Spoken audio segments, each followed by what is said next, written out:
So I think one of the strangest parts of adulthood that I've come to realize is that you can truly be happy for someone and celebrate their wins with them, but still grieve a loss within yourself for something that you didn't get. I'm Angela, if you've been wondering. Thanks for joining. There's pretty much a thing that I guess you could call like an expectation gap, where we imagine adulthood or life as linear. We think of things in milestones, right? In school, at 18, I will graduate. Then I will start college. So I will finish college by this year. I will have my degree. So I'll get married when I'm this age. I'll have kids by this age. I will buy a house this age, so on and so forth like that. And so we imagine it in a straight line where it goes up gradually, where we're just, okay, checking the things off. But life is really not like that. It's cylindrical. Is that a word? Cylindrical. It spins, it goes up and down. Sometimes you go backward, then you come forward, it zigzags. So it's a weird feeling when you're not checking the boxes at the age you thought they would. Life is moving along, and the age comes and goes for you, and you don't meet a milestone or something in life that you thought you would have by that time. And it's like, okay, like maybe I'm doing something wrong. All right, let me change it up, or let me experiment, think out the box. But then while we're living in our own linear space of how we want things to be for our life, we're surrounded by our friends and classmates, or, whatever you call it, or whatever they are in your space.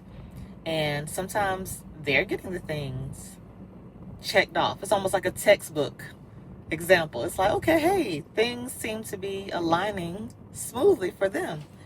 And you're happy. It's like, oh my gosh, you're engaged. Or, oh my goodness, like they got married, they had a beautiful wedding. Or, oh my goodness, look at the beautiful children. Or they've traveled, they've done this, or they've been here, and look at the house they bought. Oh my goodness, she got her dream car. He got her dream car. He's driving this. Or she got a push present. And it's like, oh, all of these things, they just sound wonderful. And you're genuinely happy. Like you're celebrating with your friends, and even make you emotional, because it's like, wow, I know this. And I'll say this girl because I'm a girl. It's like, I know this girl. This is my home girl. Like, this is my chica. She genuinely deserves this. Like, you want her to have all the things. But then you kind of sit back and it's like, you're kind of waiting on your turn. And this literally is not coming from an evil space. It's not coming from an evil space. It's not coming from, oh, I want her life, or, oh, I don't think she should have it, or who is she that this happened to her. You're just kind of in the waiting room like, when is it my turn? And if you do feel, I did an activity with my therapist where we used an emotion wheel, right? So when we think of emotions, we think of, and this is a side note, we think of happy, sad, excited, anxious. It's probably all of about 10 emotions, I will say, give or take, that we use on a regular day-to-day basis. There's hundreds of emotions. That could be maybe there's close to 100 at least, give or take, that we could name out. But we categorize them into those big kind of mainstream emotions. So all that to say is that we call it resentment. Like someone's achieving something, or someone has something that you don't have, and you resent it. But it's really so many other emotions that could be tied in. It's not a jealousy, right? You're happy for them. You want them to have it. But what is the feeling? And I don't know it. Like I can't call it off the top of my head. It's a combination of feelings. But what is it when you're sitting there and you're like, okay, I want these things to happen for me? And you feel bad. Maybe you feel a bit of embarrassment that you haven't met whatever goal, a bit of shame. Maybe it's anxiousness because you feel like, oh, if it doesn't happen by a certain age, it's not going to happen for me. Maybe you feel less than because it's like, okay, something is obviously wrong with me that I can't get right. um, so how do we, I guess, name that? And I'm asking because I'm not a therapist, so don't think I'm giving advice. Like, this is literally just off my head discussion. How do we name that? What do you do with that emotion? And how do you prevent it from letting you live your best life? Does that mean your life is not going to be a happy life? Does that mean you can't live a full life? Do you have to get rid of that feeling in order for your life to move on? Like, where's the space for that? You know, seeing someone else achieve milestones is inspiring. It's like, oh my goodness, if they can do it, that's at least how I feel. It's like, oh, if they can do it, that reassures me I can do it. Like, you kind of have that representation, especially if it's a peer or if it's somebody that is from a community of, you know, your community or your background.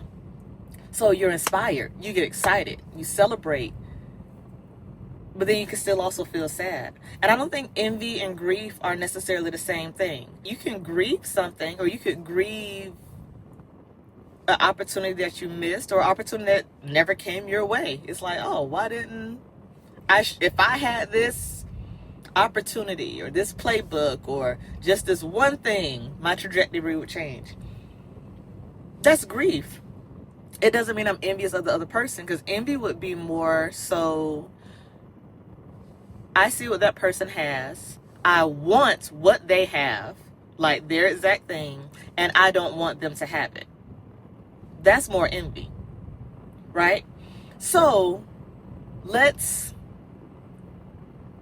both are quote unquote negative emotions, but they're not the same. So you can still celebrate for someone and still feel that sadness within yourself for yourself. It does not mean you don't want them to have it, you don't think they deserve it, you want to take away what they have, or you want what they have. It's just almost like, I'm inspired, I'm ready for my... I think people will often think, if I feel sad or triggered while I celebrate for someone, then I must be bitter, right? That's the word we hear a lot, especially on social media. Oh, she's bitter, they're bitter, especially, I know, with women. That's the thing. Oh, this bitter old woman. Oh, this bitter girl. This and this and that. Bitter black woman. Oh, bitter mom. Bitter this.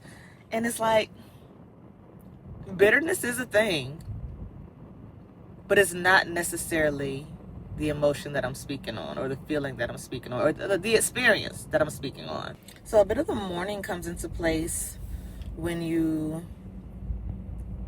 are grieving those things, right? And I think the mourning comes first before you can make peace with it, or maybe when you make peace, then you open up space to mourn.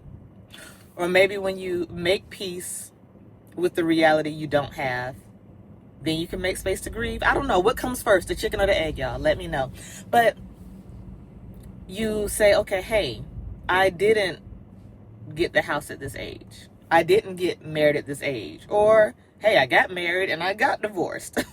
You know, most people don't count that. It's like, okay, I added something to my linear progress that I wasn't expecting. And so you have to kind of make peace that, okay, that's the reality. You can't go back and change what happened at whatever stage. And so you grieve it, because it's like, man, I feel bad. I wish it was differently. Now the change comes in where you make peace with it and you decide, okay, XYZ happened, now what? So because you experienced that, your mind works differently. You have new perspectives. You may have more empathy, or you just may have more skills that you had to build throughout whatever situation. So it's a great space to learn, and you build yourself, right? You become more resilient, and usually a new version of yourself is going to emerge from that. And I think that's beautiful, because when you talk to people, and I don't care who it is, if you see interviews on millionaires, celebrities, athletes, actresses, actors, people you know, if you talk to those in the community, you talk to older ones, you talk to those who have lived very long. I'm talking about somebody in there that's 90 something, or that's made it to 100, if you ever have the privilege to talk to one of them. And you just ask them questions about life. It was never this easy, smooth sailing. Like, you look at them at where they are now and they seem so polished, so refined. They're such a gem. But what it took for them to get that way, it's like, how did you learn that? How did you get to becoming this person? And it's normally a series of trials, disappointments, just unexpected things that happen that polish them like a diamond. They got polished through friction. It's a series of friction. That's a good word. Different types of friction. So I think that's the beauty that lies in it, because we can reflect on, okay, now that I'm here, what do I do with this information? I can sulk for the rest of my life. I can be bitter. I can be mad at the world. Or I can use it to my advantage and still allow myself to have a full life, despite what we thought we were going to do. And sometimes when you look back on the things or the way you thought your life would be, you kind of are like, I'm glad I didn't get married at that age, or I'm glad I didn't have kids at that age, or I'm glad I went this route professionally instead of this way, or I'm glad I didn't make this decision because it would have ruined me financially, or vice versa. So I think the reflection is good, because we learn from different things, and it's not always what we didn't get and things work out. Sometimes what we didn't get and things work out for the better. I don't even know if the way I just verbalized that makes sense, but stay with me now. And the maturity comes in realizing that these emotions coexist. Like, we rarely have emotions rooted in singularity. Like, for example, right? This is an extreme case. Let's say someone is betrayed. The emotion that everyone sees is like the rage or the anger. But underneath that is betrayal. It's hurt. It's embarrassment. So all of those emotions, and then the anger is how it kind of comes to a head at the top. So you can celebrate someone wholeheartedly. I truly believe you can. And still have tenderness for where the wound touches you, for whatever you feel like you're missing or you didn't have. You can still say, man, I've done amazing things in my life, even though it didn't go the way I thought it would in my head, right? Not that we're just all out here winging life. Sometimes, some days we are, some days we're not.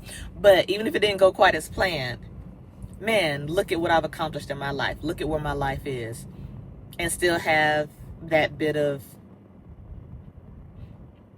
the word grief is recurring to me, so I'm going to use that.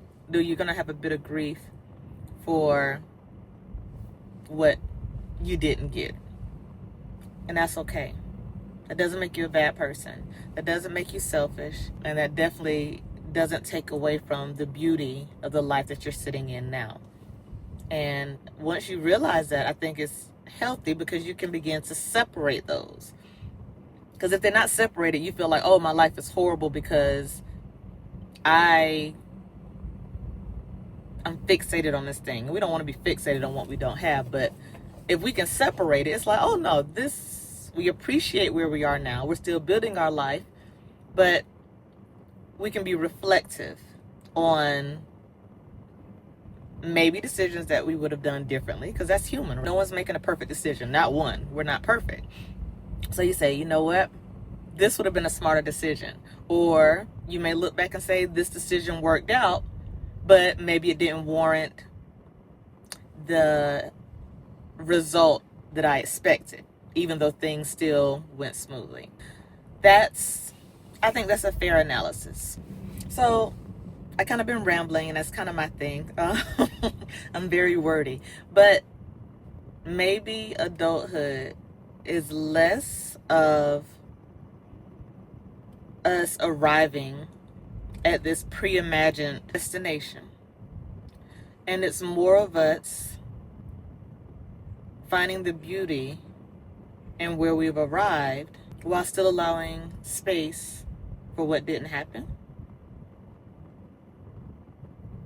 And then maybe we can become that wise older person one day. The wise auntie, uncle, grandparent, friend, neighbor that someone will speak to. And because of how things didn't work out perfectly, or I won't even say perfectly because that would imply that where your life is now, something's inherently wrong. But we'll just have that duality and that insight for a young person that's struggling. That's the kind of person I strive to be. I look forward to being the wiser person that someone can come to.